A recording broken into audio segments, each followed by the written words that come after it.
Welcome to the Wisconsin Vegetable Gardener. I'm Joy Baird, And I'm Holly Baird. and we are in Madison for the annual Wisconsin Garden Expo. And at the Garden Expo, you will find many things, including seminars, demonstrations, hands-on workshops, and many great companies telling you about their product or what they do. So we're going to go on the floor, talk to some of our friends and some new individuals that we've just met today to see what they have to offer and what may make you a better gardener. I'm here with Joe Karsten, the author of the Straw Bale Garden book. Let's hold the book up for those who are unfamiliar with that. Talk about how did you come up with this concept of planting a straw bale? Where was the aha moment? Well, I'll tell you, I grew up on a dairy farm. Okay. And when I was a little kid, I used to see old bales of straw that would lay up against the barn. You get a broken string and we just toss it up against the barn. And eventually that bale would start to decompose, and the biggest, tallest thistles on the whole farm would be the ones growing out of those decomposing bales. So essentially, 15 years later, I buy a house and I have this much topsoil in my yard. Normally you would build raised beds, but I had another problem. I had just graduated college and I just bought a house, so I was broke. So I thought back to those bales that used to lay by the barn. I decided to try growing vegetables out of those bales. Now I happen to have a degree in horticulture from the University of Minnesota, so that was helpful. I started doing some experimenting early on and I found that it worked really well. And just over the last 20 years, I sort of perfected the method, and a couple years ago I wrote this book about it, and there'll be another book coming out sometime soon about this method as well. So. Now with square bales, it's not just straw, as we talked about. Yeah. You're one of our guests on the podcast. You can use hay as well. You could use hay bales, yeah. If I have a choice, you can buy hay or you can buy straw, I'll take the straw bales. In our part of the world, straw is a little cheaper usually than hay is, but hay will work just fine. It just doesn't have quite the moisture holding capacity that straw does, so it tends to dry out early. But once it begins to decompose, hay actually has more nitrogen in it, more protein, so therefore more nitrogen than straw does. So it's more nutrients long term. Now in the book you go through step-by-step procedure from what is the biggest mistake people say, oh, I see his book, I'm just going to throw a straw bale out there and throw some seeds in. It doesn't work that way. Unfortunately, I've had that happen. I tell people it's like trying to make banana cream pie without bananas and a cream. You got to follow the process because you have to get these bales conditioned, and that involves growing bacteria inside the bales. So if you don't put nitrogen and water on those bales over a period of time and grow that bacteria inside the bales, you're not going to be successful. Anything you put in the bales is going to get eaten by the microbes in the bale as a source of nitrogen if you don't haven't already fed those microbes. So that's the biggest mistake, is people don't thoroughly condition the straw bales before they plant into them, and then they won't be successful. And then you can, it done based on what vegetable you grow, you can maybe get these the last couple of years. Oh, sure. Yeah, absolutely. Now, for people who want to purchase your book who didn't come to the expo today, where's the best place they can get it from? From my website. That's the best place. Yeah, strawbalegardens.com. And I'll send you an autographed copy if you get it from the website. Ship anywhere in the world? Ship anywhere in the world, yep. Thank you, Joe. Thanks a lot. I appreciate it. I'm here with Edward Burma. He is the founder and president of Paradigm Gardens in Madison. They are also one of the primary sponsors of the 2015 Wisconsin Vegetable Gardener podcast. Tell us a little bit about Paradigm Gardens here. Paradigm Gardens was established as a local family-owned specialty garden center retailer, and we're now focusing on indoor and outdoor growing solutions for nonprofits and anyone that has a specialty project. Now you carry a lot of products around here, from grow bags to the Embrace that we're familiar with. Correct. We specialize in various horticultural lighting technologies, as well as soil amendments, organic and heirloom seed stock, environmental controls, controlled environment agriculture. Okay. Now on your website, paradigmgardens.com, you can ship. Where can you ship to for our viewers, wherever they may be? Oh, we typically ship within the continental United States. And you just redid your website. Correct. Fantastic website. Thank you. I appreciate that. We just launched the new website starting 2nd of January. It's got an increased user friendliness aspect to it. And we got currently about 2,500 products on there, and there's more coming on each and every day. And for our customers who are looking for maybe a specific product, what's the best way they can get a hold of you to see maybe if you can find it or if you carry it and they're just not seeing it correctly? You can call the Madison store at 608-241-3800 or go to paradigmgardens.com and reach out to the customer service number on there. We have Ryan who takes calls within normal business hours, but he's always there and helping to navigate through any potential problems or questions that anyone may have. And what I like about your company is you're very passionate about gardening, as much as we are at the Wisconsin Vegetable Garden. That really warms our hearts knowing that there's other individuals like ourselves out there. And it's a blessing and a curse. Thank you very much. All right, appreciate it. So I'm here with Brian Huddleston of the UW Extension. And Brian, what is your title? I'm the director of the Plant Disease Diagnostics Clinic at the UW Madison. Okay, great. And what are some common vegetable gardening diseases that people will have with common vegetable plants? Probably a lot of the leaf blights, so Sartoria leaf spot, which is one that will cause defoliation from the bottom up. We also get a lot of questions about late blight, which will totally take out tomato plants and also potatoes. We get a lot of questions about blossom end rot, which is actually a fertility problem with the plants, a calcium deficiency. And so those are probably our most common things. Powdery mildews on cucurbits, like cucumbers and squash and pumpkins, are very common questions that we get as well. Okay. And when somebody has a question, can they email you or Sure. do you have... Sure. What I normally recommend is, because we have county extension offices in all of our counties, that they contact those offices first. And oftentimes in particular counties, there may be someone who has horticultural experience, specialist, and they can answer some of the questions, but certainly people are welcome to contact me as well if they want to do that directly. And if they have a picture of something, then they can contact those They people as can well? email me as well. Oftentimes with diseases, it's a little bit difficult to diagnose based on a photograph. I may be able to do it, but sometimes I might suggest that they send in a sample to our clinic. And the website has just information on there as well? Yeah, how to submit a sample. We have a lot of fact sheets on diseases and insect pests and general horticulture. And certainly people can take a look, and if they have questions, there's contact information for me as well. Well, excellent. Thank you very much for the information. You're quite welcome. So we're here at the SueCompost.com booth. They're one of the primary sponsors for our Tuesday show. I'm here with Debbie, one of the representatives. Now, Debbie, you had some name changes with some of the products that you had last year, and you still have this year, but they're different names. That's right. And one of them is our seed starter. Now we have these wonderful trays that have the mixes, the soil in it, in a tray already ready to go. So the organic seed starter kit is a little bit different. They were called pre-fills retail seed starters last year, so slightly different. Same great product. You can get two different soils in here, a traditional potting soil, or if you'd like to be more organic, we have an organic seed starting mix as well that we can put in there for you. Really nice product, convenience.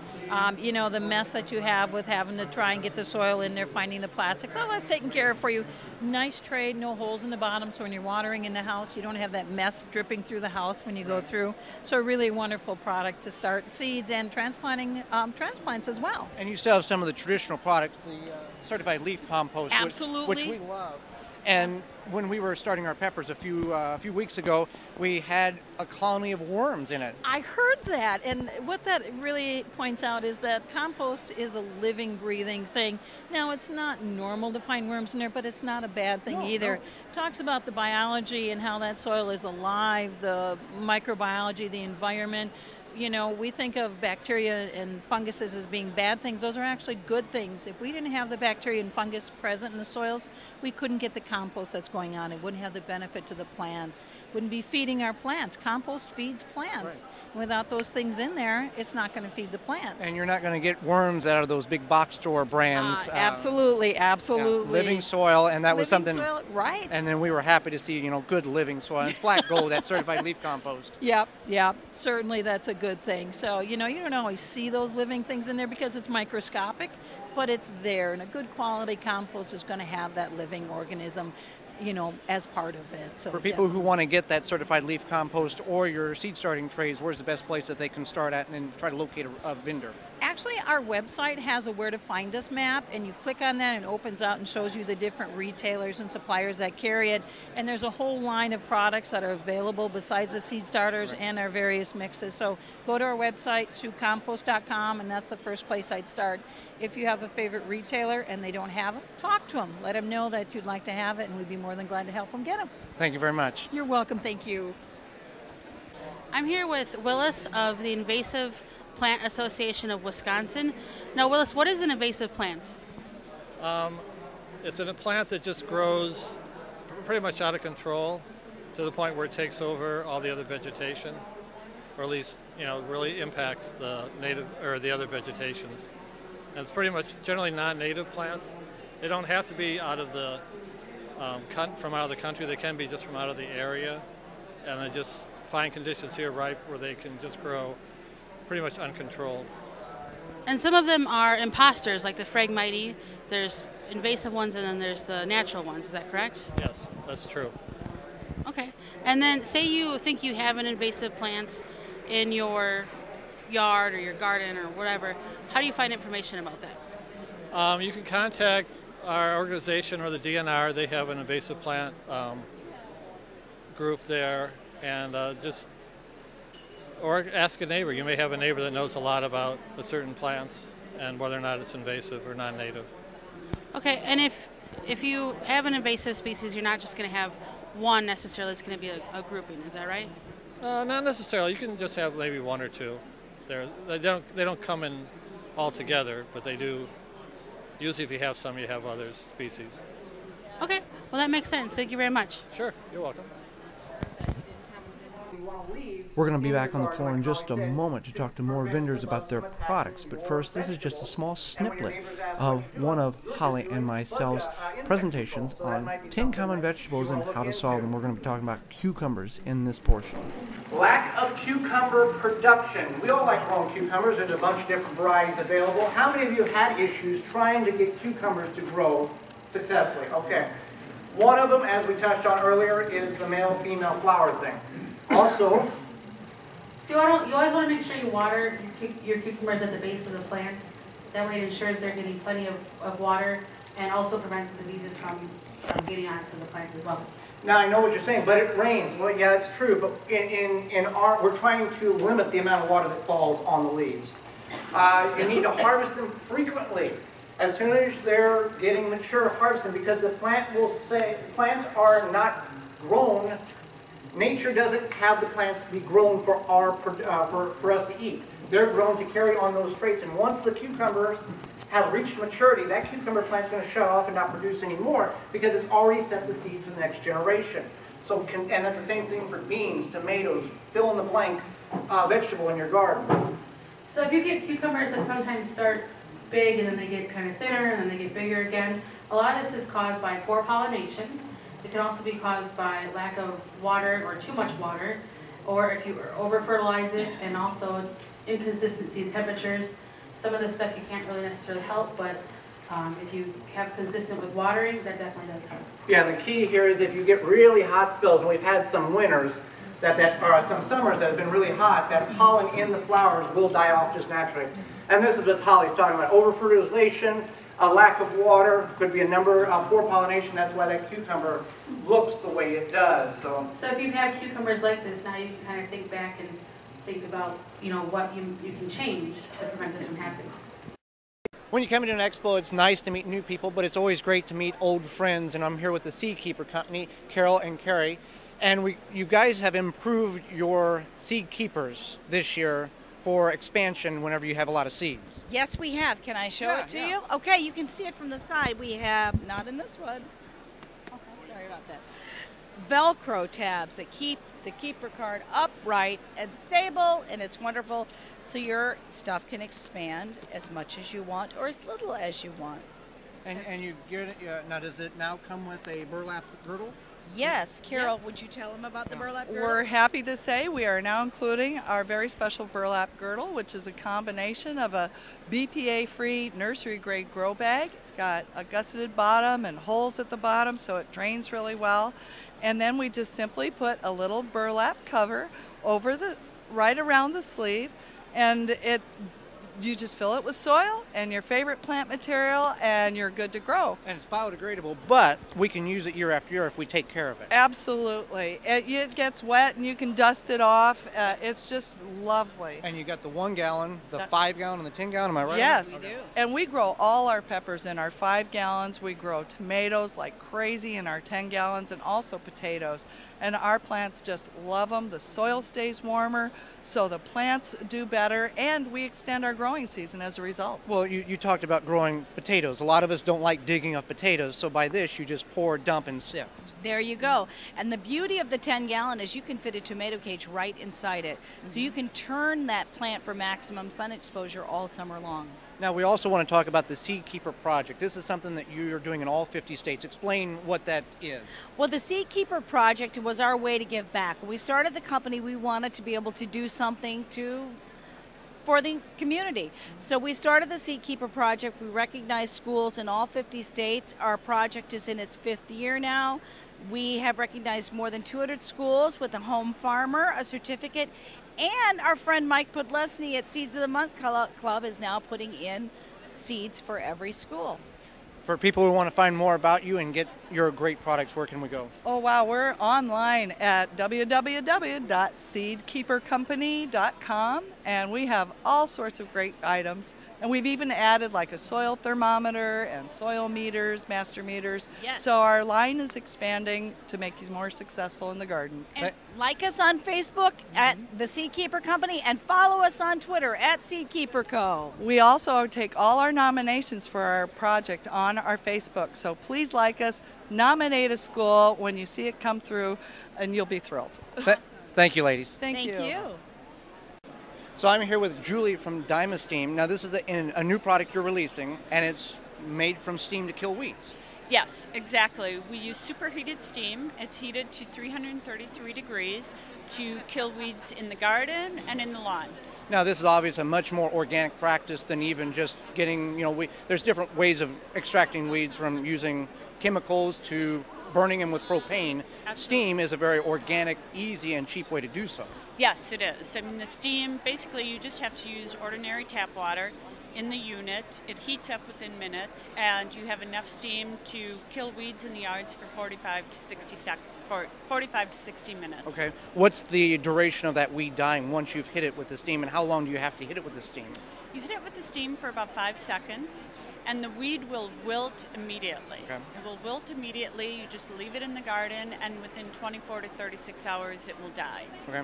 So you don't have to worry about putting too much steam on it, because you're not putting toxics in the air. Exactly. Okay. Exactly. You don't have to worry about too much steam. And then we have a few different ways to apply the steam. Okay. Let's talk about that. The precision tip. Okay. So if you have weeds in between, maybe like concrete, a crack in your concrete, you can use this. We've also got the funnel, so if you've got a larger patch of weeds, or again you have weeds in cracks and pavers, you can just use the funnel. And then we also have the 3-prong precision tip. So this is going to be great in the lawn, in your garden, in a flower garden where you don't want to kill things that are right next to the weeds. This will go right down to the root. Okay. Now, is there any weeds that this won't work, or what's the best size of weeds? Let me ask that will best work for this, or doesn't matter? It doesn't matter. This is going to, anything that you have, for example, within this cone area, it's going to be steamed and it will die. Now, for people who want to find out more information about this, where can they go? Diagnostics.com. All right. Thank you. Thank you. Thanks for watching. Hope you enjoyed us and enjoyed the information that we gathered up to share with those who were unable to come. And if you want any more information about who we talked about here, you'll have all that information in the show notes. And for those of you who joined us in our 2 talks on 10 common vegetable problems and how to solve them, we hope that you were able to take away some information that will help you be a better gardener. Join us next time for more organic gardening and food preserving. I'm Joy Baird. And I'm Holly Baird. And this has been the Wisconsin Vegetable Gardener. For more information, please visit thewisconsinvegetablegardener.com.